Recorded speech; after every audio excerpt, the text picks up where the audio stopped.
Rafael López era un hombre forjado en el polvo y la fe. A sus 45 años, su rostro llevaba las marcas de una vida dedicada a los olvidados, a aquellos que la sociedad mexicana de los años 90 prefería ignorar. Nacido y criado en las callejuelas violentas de Tijuana, conocía el lenguaje de la calle, pero eligió el del púlpito. Su parroquia, la iglesia de Nuestra Señora de Guadalupe, era más que un refugio de piedra. Era el corazón palpitante de una comunidad que sangraba a diario por la violencia de 1907. Los cárteles. Rafael no era solo un sacerdote, era un padre, un hermano, un protector. Su sotana, a menudo manchada de grasa o polvo, era el símbolo de un clérigo que no temía ensuciarse las manos para construir un futuro mejor para los suyos. Te pido que, si esta historia toca tu corazón, te suscribas al canal. Estamos tratando de alcanzar los 1000 suscriptores y, con tu ayuda, podemos seguir trayendo relatos como este. Comenta también desde dónde nos estás viendo. Es increíble ver hasta dónde llegan estas narrativas y el poder que tienen para conectarnos. Su iglesia no poseía vitrales grandiosos ni bancos de madera noble. Era una construcción sencilla, erigida con el sudor y la esperanza de los fieles. Las paredes, pintadas de un blanco que luchaba por mantenerse puro en medio de la contaminación, albergaban almas cansadas en busca de consuelo. El padre Rafael lideraba trabajos comunitarios para reparar tejados, organizaba comedores populares que alimentaban a cientos de familias y pasaba horas escuchando confesiones que iban mucho más allá de los pecados, sumergiéndose en los dolores de la miseria y el miedo. Creía que la fe debía ser práctica, una herramienta para aliviar el sufrimiento terrenal, no solo una promesa de paraíso.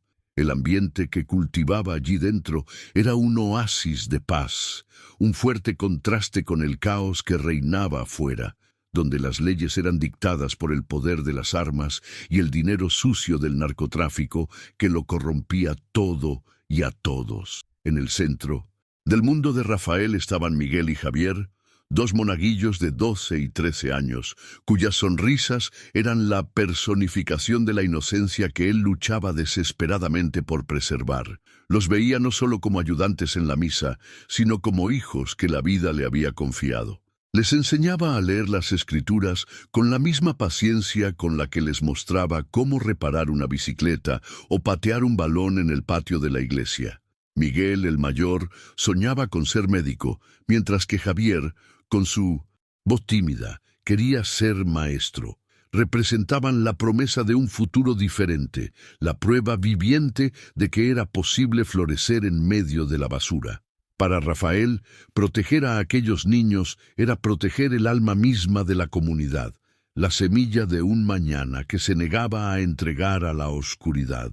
Sin embargo, la oscuridad siempre estaba al acecho, una sombra hambrienta que se extendía por las calles del barrio.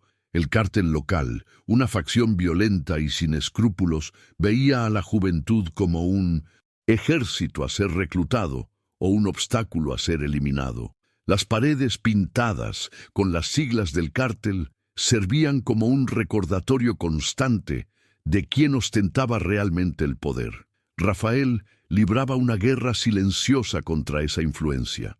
Sus sermones no solo hablaban de Dios, sino de la dignidad, el honor y el coraje de decir no al camino fácil del crimen.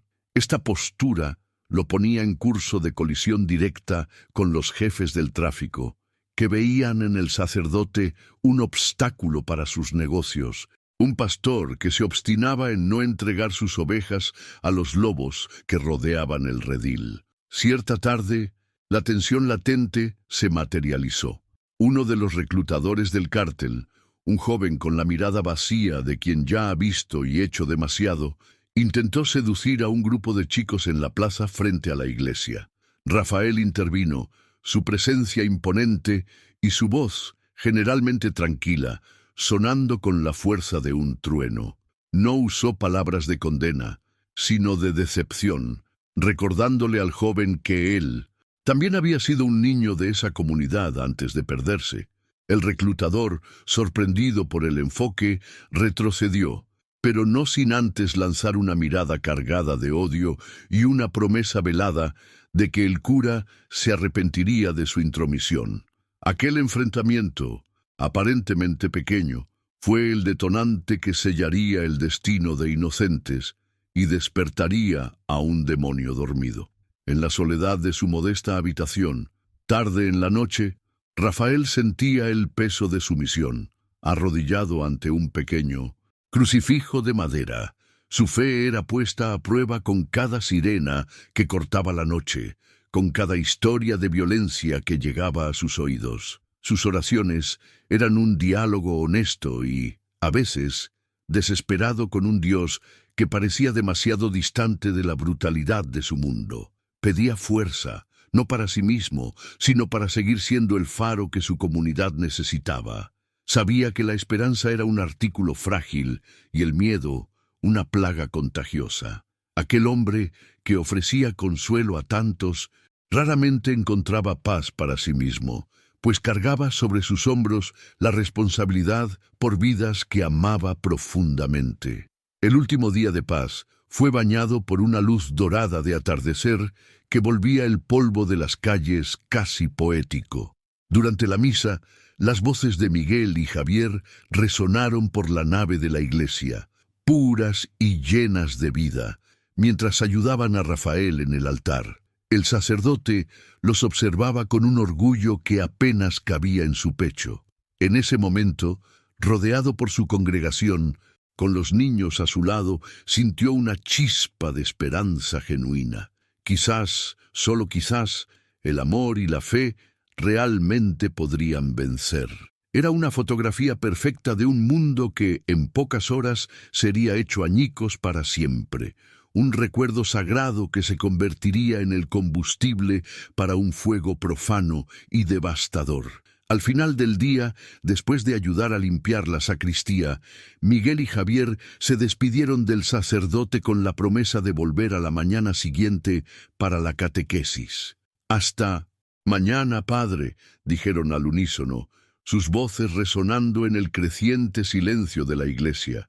Rafael los bendijo y los observó correr por la puerta, sus risas mezclándose con los sonidos del barrio que anochecía. Por un instante, su mirada fue atraída por un coche oscuro, de vidrios polarizados, estacionado al otro lado de la calle. Una sensación gélida recorrió su espina dorsal, un presentimiento sombrío que rápidamente descartó como cansancio. Se dio la vuelta, cerró la pesada puerta de Snow, madera, y no vio a los niños doblar la esquina caminando directamente hacia la emboscada que los devoraría y transformaría a un hombre de Dios en el más temido ángel de la venganza. La mañana siguiente nació fría y gris, un reflejo del pavor que se instalaba en el corazón de la comunidad. Las horas pasaban y no había señal de Miguel y Javier. La desesperación tomó forma en la figura de María, la madre de Miguel, quien irrumpió en la iglesia con los ojos hinchados de llanto y la voz rota por la angustia. Fue una llamada anónima la que los guió hasta un terreno baldío en los límites del barrio, un lugar usado como cementerio clandestino por el cártel. Allí, entre la basura y la maleza alta, yacían los cuerpos de los niños. Rafael sintió que el aire abandonaba sus pulmones. La visión de sus protegidos, cuyos rostros había bendecido la noche anterior, ahora marcados por la brutalidad más abyecta, fue el golpe que destrozó su mundo. Aquel pedazo de tierra olvidada por Dios se convirtió, para el sacerdote, en el altar de un sacrificio profano que jamás podría perdonar u olvidar. La llegada de la policía fue un espectáculo de indiferencia y cinismo. Las patrullas se detuvieron. Los oficiales descendieron con una lentitud burocrática, tratando la escena del crimen como una mera inconveniencia en su día. Para ellos, aquellos eran solo 2 cuerpos más, estadísticas anónimas en la guerra sin fin del narcotráfico. Rafael, con el alma en llamas, intentó hablar, explicar quiénes eran. Los niños, la amenaza que él había hecho al reclutador del cártel. Sus palabras, sin embargo, se estrellaron contra un muro de apatía. Uno de los detectives, con una mirada de desprecio, sugirió que los chicos probablemente estaban metidos en algo. Fue en ese momento que Rafael comprendió la profundidad de la podredumbre. La ley no estaba allí para proteger a los inocentes, sino para gestionar las apariencias, garantizando que el sistema corrupto continuara funcionando sin mayores perturbaciones. De vuelta en su iglesia, el silencio era una tortura. El lugar que antes había sido un santuario de paz, ahora parecía un mausoleo frío y vacío. Rafael caminó lentamente hasta el altar, sus pasos resonando como martillazos en su conciencia. Levantó los ojos hacia el gran crucifijo de madera, hacia la imagen de un Cristo sufriente, y la fe que lo había sostenido durante toda su vida se desintegró. El dolor dio paso a una furia blasfema. Gritó, un sonido gutural y primitivo que rasgó el silencio sagrado, descargando su rabia y su decepción sobre un Dios que se había mantenido en silencio mientras sus niños eran masacrados. ¿Dónde estabas?, le gritó a la imagen inerte. ¿Por qué? ¿Qué clase de padre abandona a sus hijos a los lobos? La ausencia de respuesta fue la única verdad que encontró. Esa noche, encerrado en su habitación, Rafael libró la batalla final por su alma. Las oraciones se transformaron en acusaciones, las peticiones de perdón en promesas de venganza. Entendió que la fe que predicaba, la paciencia y la resignación eran virtudes inútiles en un mundo gobernado por la brutalidad. El mal que se llevó a Miguel y Javier no era una abstracción teológica, sino una fuerza concreta, con nombres y direcciones. Si el cielo no ofrecía justicia y la ley en la tierra era una farsa, entonces la justicia tendría que venir de otro lugar, tendría que venir de sus propias manos. En ese momento de dolor abrumador, entendió que la pasividad no traería de vuelta a sus niños. La justicia necesitaba un brazo para actuar, y él sería ese brazo. Si alguna vez te has sentido impotente ante una injusticia y has deseado poder hacer algo, entiendes la chispa que se encendió en su alma. Suscribirte a este canal nos ayuda a contar más historias sobre personas que en el límite decidieron actuar. Movido por esta nueva y terrible resolución, descendió al sótano de la iglesia, un lugar húmedo y olvidado, con olor a tierra y a tiempo. Arrancó unas tablas sueltas del suelo, revelando un compartimento secreto. Allí dentro, envuelta en un paño viejo, había una caja de madera. Rafael la abrió, y sus dedos tocaron el acero frío de una pistola, un fantasma de una vida que había abandonado mucho antes de encontrar a Dios. El arma, pesada y bien cuidada, parecía una extensión de su propia furia. Al sostenerla, el peso del metal en su mano selló su decisión. Ya no había conflicto. El padre Rafael López estaba muerto, enterrado junto con los niños en el terreno baldío. En su lugar se erguía un espectro, un ángel vengador cuya única liturgia sería celebrada con fuego y sangre.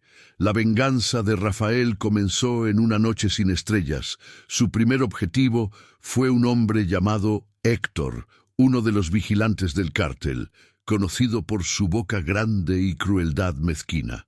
Rafael lo observó durante días, aprendiendo su rutina, el camino que tomaba por el callejón oscuro para llegar a casa. Armado con un conocimiento íntimo de las calles que el sacerdocio nunca había borrado, preparó su emboscada. Antes de salir, se miró en el espejo la pistola escondida bajo la sotana raída y sintió un escalofrío. El hombre que le devolvía la mirada no era un pastor, sino un lobo vestido con piel de oveja. El conflicto interno era una tormenta, pero la imagen de los rostros sin vida de Miguel y Javier era el relámpago que iluminaba su camino, acallando cualquier voz de vacilación. El enfrentamiento en el callejón fue todo menos heroico. Fue sucio, desesperado y brutalmente íntimo.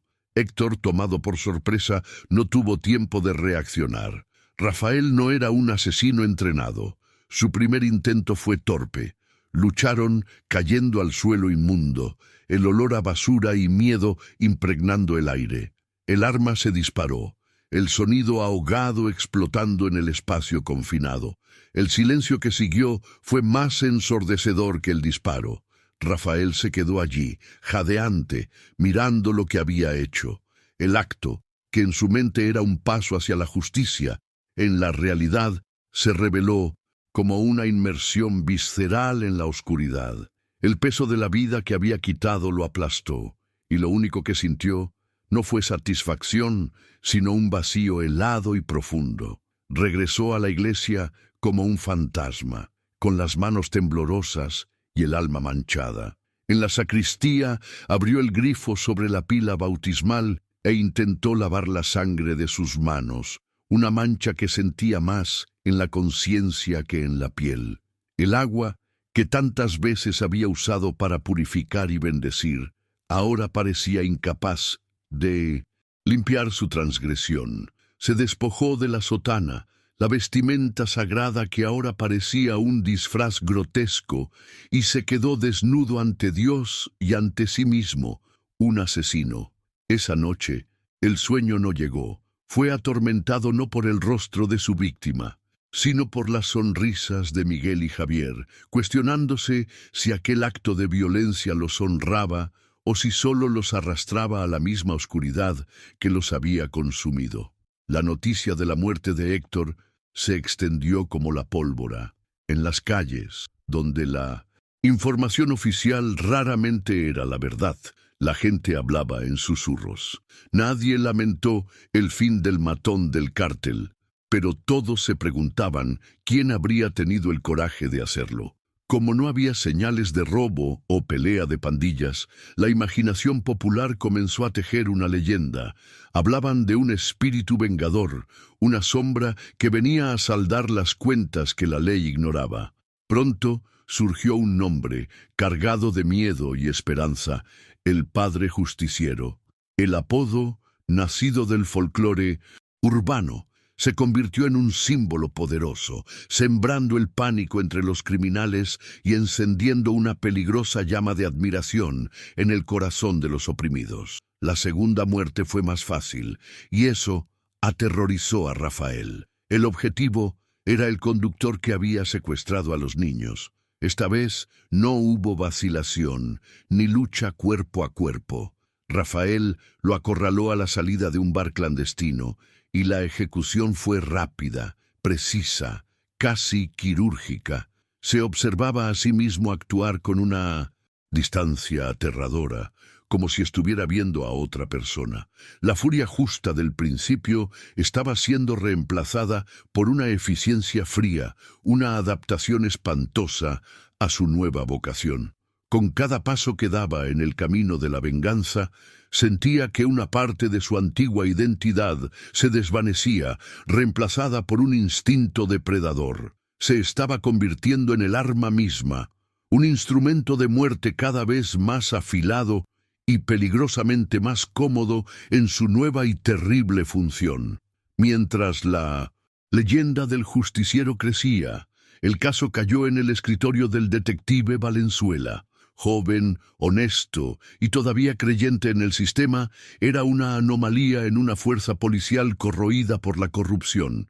Inicialmente, vio las muertes como una simple guerra interna del cártel, una limpieza de casa. Sin embargo, su naturaleza meticulosa lo hizo mirar más de cerca. No era como sus colegas, que se contentaban con llenar informes y archivar los casos. Valenzuela visitaba las escenas del crimen, hablaba con testigos reacios y sentía que había algo diferente en aquellos asesinatos. Había una precisión, una ausencia de codicia, que no encajaba con el perfil habitual de los criminales que solía perseguir.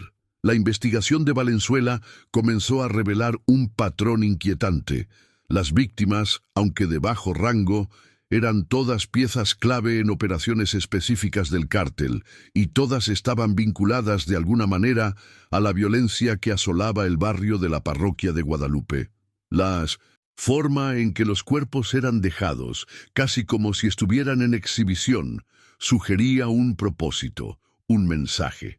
El gran giro vino cuando, en la escena del tercer asesinato, encontró algo minúsculo caído en el polvo, algo que los peritos no notaron.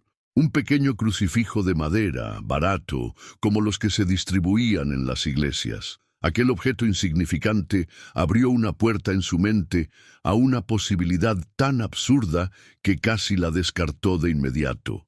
La reacción del cártel fue, al principio, de desdén. El Hierro, el sádico jefe de la célula local, se divirtió con los rumores sobre un cura asesino. Para él, era solo otra historia fantasiosa creada por un pueblo desesperado. Veía al justiciero como un insecto a ser aplastado, una distracción irritante. Sin embargo, cuando el tercero y el cuarto de sus hombres cayeron y sus operaciones comenzaron a verse afectadas, la diversión se transformó en furia. El Hierro, un hombre cuya autoridad se basaba en el miedo absoluto, no podía tolerar tal desafío. Ordenó a sus hombres que encontraran al responsable, prometiendo una generosa recompensa por la cabeza del justiciero, subestimando groseramente la naturaleza y la determinación del enemigo que él mismo había creado. En medio de su cruzada sangrienta, Rafael seguía viendo a María, la veía en misa, una figura encorvada por el dolor, y en cada visita, su luto era la gasolina que alimentaba el fuego de su venganza. Un día, ella lo sujetó del brazo, con los ojos fijos en los suyos, y confesó que no podía encontrar el perdón en su corazón.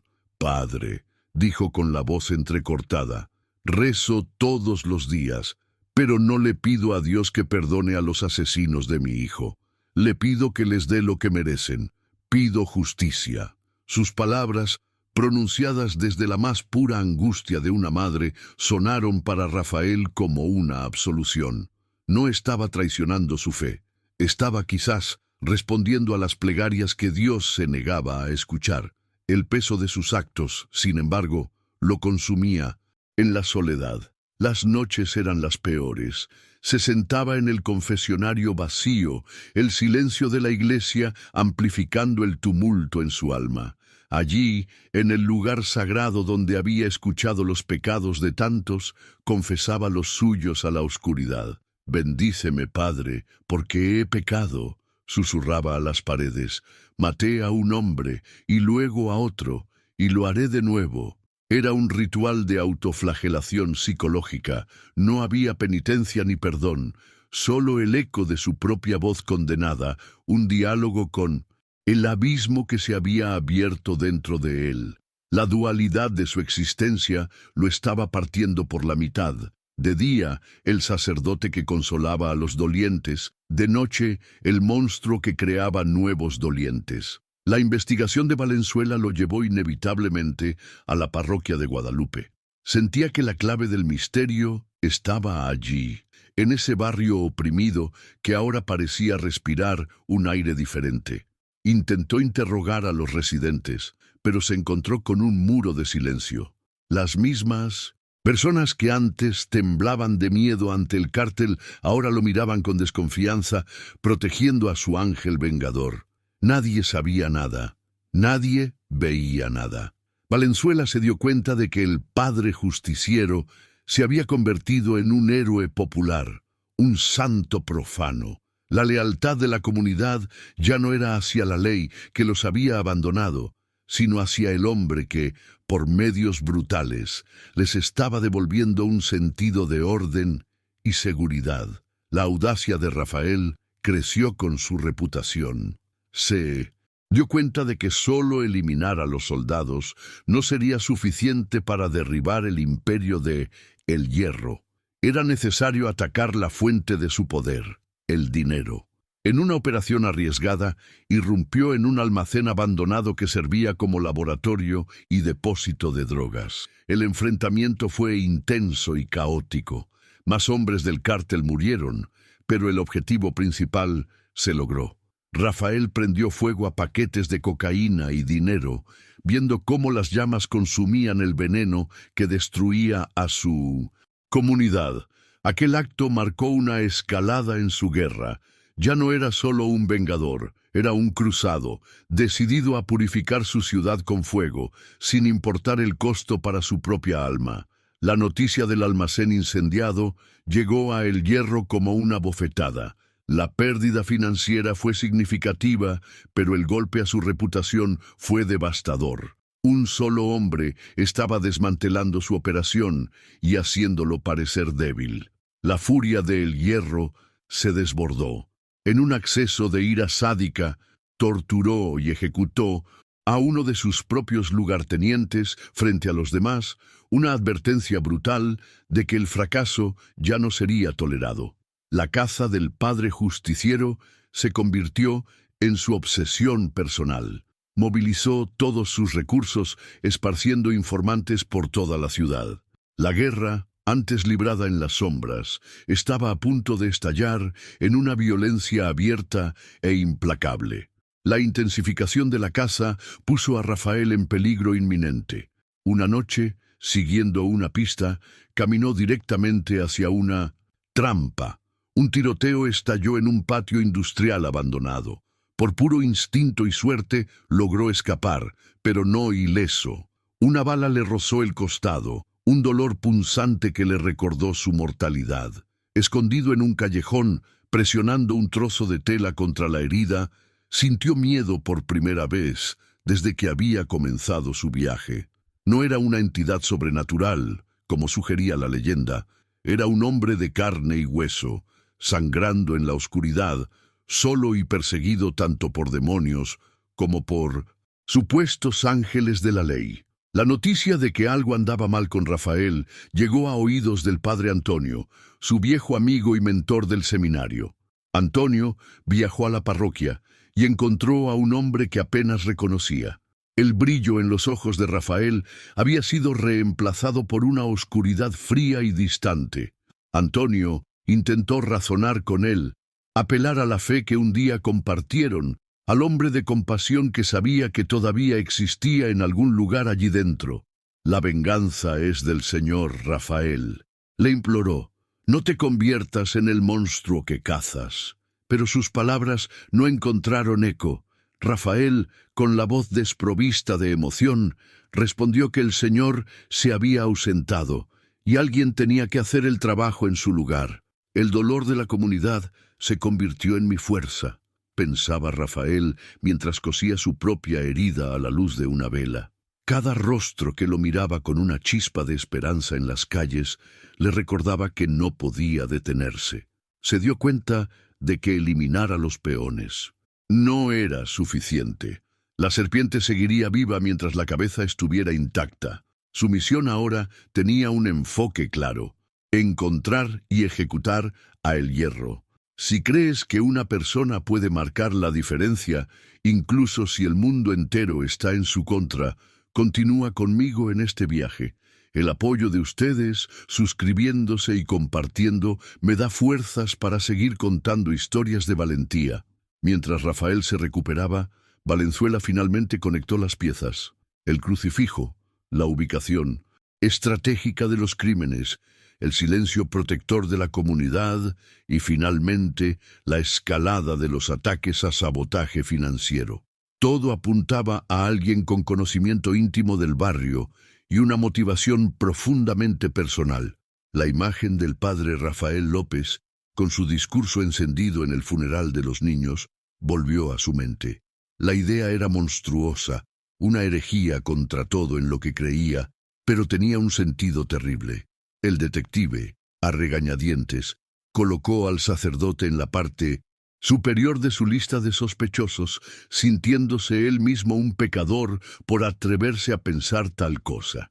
Valenzuela decidió confrontar su sospecha de frente.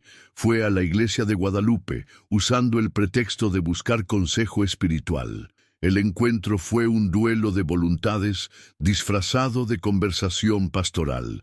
Sentados en un banco de la iglesia silenciosa, hablaron sobre la naturaleza del mal, sobre la justicia divina y la justicia humana. Valenzuela sondeaba, lanzando preguntas sobre la ira y el deseo de venganza. Rafael respondía con citas bíblicas y reflexiones filosóficas, sus palabras siendo a la vez un escudo y una espada. Ambos salieron del encuentro con sus sospechas confirmadas. Valenzuela sabía que estaba frente al asesino, y Rafael sabía que la ley, en la forma de aquel detective honesto, se estaba acercando. La paranoia y el aislamiento se convirtieron en los compañeros constantes de Rafael. Ya no podía caminar por su barrio como antes, ya no podía ofrecer la bendición o una sonrisa sin sentir el peso de su doble identidad. Veía a los niños jugar en la calle y sentía un dolor profundo, pues luchaba por ellos de una forma que lo alejaba para siempre de su inocencia. Era un guardián que ya no podía tocar a aquellos que protegía. Las paredes de la iglesia, antes su refugio, ahora eran su prisión. Era una isla, un hombre atormentado por sus propias acciones, condenado a una soledad que ni siquiera la conclusión de su venganza podría curar. Frustrado y humillado, el Hierro decidió forzar la mano de su enemigo. Sabía que el padre se movía por un código moral distorsionado, un sentido de protección hacia los inocentes. Para atraer al justiciero a una trampa, cometió un acto de crueldad calculado. Ordenó a sus hombres que secuestraran y golpearan públicamente a un viejo comerciante de la comunidad, un hombre conocido por su generosidad y su estrecha amistad con la iglesia. El mensaje era claro y brutal: ven a buscarme, o más inocentes sufrirán las consecuencias de tus actos. El Hierro transformó la ciudad entera en su tablero de ajedrez, usando vidas inocentes como peones. El acto de El Hierro, sin embargo, produjo el efecto contrario al que esperaba. En lugar de aislar al justiciero por el miedo, la crueldad contra el comerciante solidificó el apoyo de la comunidad. El pueblo, ahora, ya no tenía dudas sobre de qué lado estaba el mal. La ira silenciosa se transformó en una rebelión discreta. Pequeños trozos de información, susurrados en las confesiones, dejados en notas anónimas en la caja de limosnas de la iglesia, comenzaron a llegar a Rafael. Detalles sobre los movimientos de El Hierro, sobre las debilidades en la seguridad de su fortaleza. El cártel había transformado a los oprimidos en un ejército de espías para el hombre que se había convertido en su único campeón. Solo en su habitación, Rafael limpiaba su herida y su arma con la misma concentración metódica. Miró su reflejo en un trozo de espejo roto y vio a un extraño. El rostro estaba más delgado, los ojos hundidos, rodeados de ojeras oscuras. La expresión no era de ira, sino de un agotamiento profundo, una resignación sombría. El hombre que había sido el padre Rafael López, que creía en el perdón y la redención, estaba muerto. Lo que quedaba era solo el instrumento de su voluntad final, un espectro consumido por su misión. Ya no se preguntaba si estaba en lo correcto o no. Esas cuestiones se habían convertido en un lujo que ya no podía permitirse. Valenzuela se encontraba en una encrucijada, una llamada anónima, con una voz distorsionada por la culpa, le dio la pieza final que le faltaba, una confirmación de que el padre Rafael se estaba preparando para un ataque final y suicida. La voz, que sospechaba era del padre Antonio, le imploraba que lo detuviera antes de que fuera demasiado tarde. Valenzuela ahora tenía suficiente para arrestar a Rafael. Pero, ¿qué haría? ¿Arrestaría al único hombre que estaba limpiando eficazmente la ciudad del mal que la propia policía se negaba a combatir? ¿Dejaría que el Hierro ganara? La línea entre su deber y su conciencia nunca le pareció tan delgada y tan peligrosa. El plan estaba trazado. Con la información recibida de la comunidad, Rafael sabía dónde y cuándo atacar. Sería en la mansión de El Hierro, en las afueras de la ciudad, durante una reunión con sus lugartenientes. Sería una fortaleza, y él sabía que las posibilidades de salir vivo eran mínimas. Antes de partir, hizo una última visita al cementerio. Parado ante las pequeñas tumbas de Miguel y Javier, no rezó. Simplemente permaneció en silencio por un largo tiempo, la brisa fría de la noche soplando a su alrededor. Fue una despedida silenciosa y una promesa. No podía traer de vuelta a los niños, pero podía asegurarse de que el monstruo que se los llevó no volvería a hacer daño a nadie. La noche cayó sobre la ciudad como un sudario. En su iglesia vacía, Rafael se sentó en el primer banco, la pistola descansando a su lado. El aire estaba cargado con el olor a cera de vela e incienso, aromas de una vida que ya no era suya. No estaba pidiendo perdón ni buscando fuerza divina. Simplemente estaba esperando, en paz con la decisión que había tomado. Había recorrido un largo camino en la oscuridad, y el viaje lo había llevado hasta allí, a ese momento final. Ya no era un hombre en conflicto. Era el propósito encarnado. El sacerdote, el hombre y el monstruo se habían fusionado en una sola entidad, el justiciero. Y su hora había llegado. La mansión de El Hierro se erguía en una colina, una fortaleza de mal gusto y arrogancia que escupía luz en la oscuridad de la noche, indiferente a la miseria que financiaba. Rafael se acercó por las sombras, moviéndose con una fluidez que su pasado antes del seminario le había enseñado. La información de la comunidad era su mapa. Cada punto ciego de la vigilancia, cada fallo en la cerca electrificada, un camino abierto por susurros de venganza. Escaló el muro trasero, el cuerpo, dolorido protestando, y cayó en el jardín perfectamente cuidado como una plaga. Cada paso sobre el césped suave, cada estatua de ángel que lo observaba en el camino, era una profanación.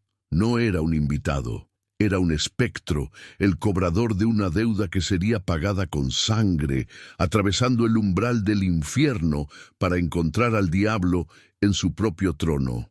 Tras neutralizar a 2 guardias con una eficiencia silenciosa y brutal, alcanzó una ventana de servicio, según lo indicado en una de las notas anónimas. Desde dentro, oía la música alta y las risas arrogantes de hombres que se creían dioses. Irrumpió en la casa, un fantasma de sotana en el templo del exceso. Al llegar al gran salón, donde El Hierro y sus lugartenientes celebraban sus sucias ganancias, Rafael disparó al panel de energía, sumergiendo el ambiente en una oscuridad puntuada solo por las luces de emergencia. El caos fue instantáneo. En el pánico, la figura sombría de Rafael emergió, su arma escupiendo fuego. No fue una masacre indiscriminada. Cada disparo tenía un objetivo, cada bala era una sentencia. Se movía en medio del pandemonio, un ángel de la muerte en su propia catedral de violencia. En medio del tiroteo, El Hierro, demostrando la cobardía que se escondía detrás de su fachada de brutalidad, aprovechó la confusión para huir por una puerta lateral. No era un soldado, era un rey que enviaba a otros a morir por él.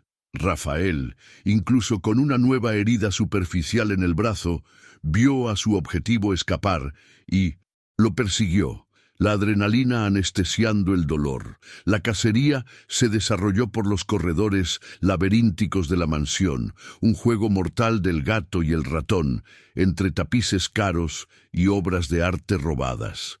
El opulento escenario, financiado por el sufrimiento de su comunidad, solo alimentaba la furia de Rafael, haciendo que cada paso, cada puerta derribada, fuera un martillazo más en el ataúd del cártel.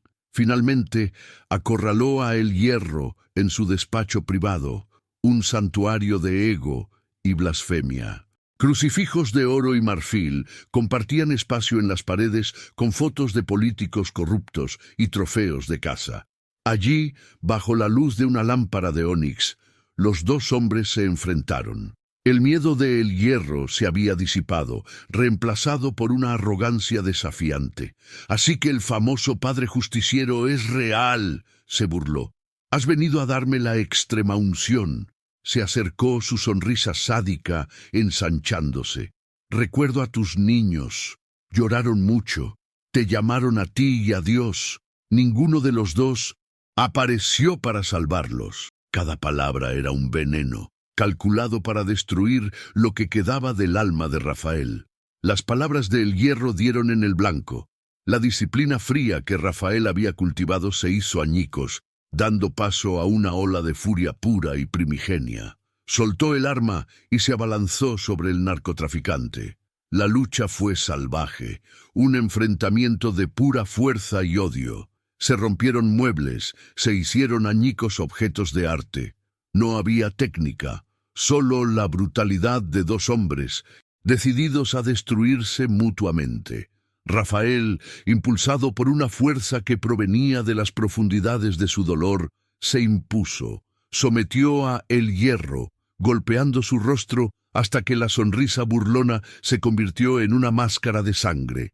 Recogió el arma del suelo y la presionó contra la frente del hombre que se lo había quitado todo. El momento final había llegado. Justo en el instante en que su dedo comenzaba a apretar el gatillo, el agudo sonido de las sirenas cortó el aire, creciendo rápidamente. Luces rojas y azules barrieron la ventana del despacho. La policía, liderada por un Valenzuela decidido, estaba irrumpiendo en la propiedad. La puerta del despacho fue derribada y el detective entró, arma en mano. Se detuvo, la escena ante él congelando el momento en el tiempo. El padre justiciero, la personificación de la venganza, a punto de ejecutar al mayor criminal de la ciudad. «López, no lo hagas, se acabó», gritó Valenzuela, su voz haciendo eco de la lucha entre la ley y la justicia. El Hierro, escupiendo sangre, comenzó a reír, creyendo que el sistema que siempre había manipulado lo salvaría una vez más. Rafael levantó la vista. Vio el rostro de El Hierro, exultante en su maldad. Vio el rostro de Valenzuela, un hombre bueno atrapado en un sistema podrido.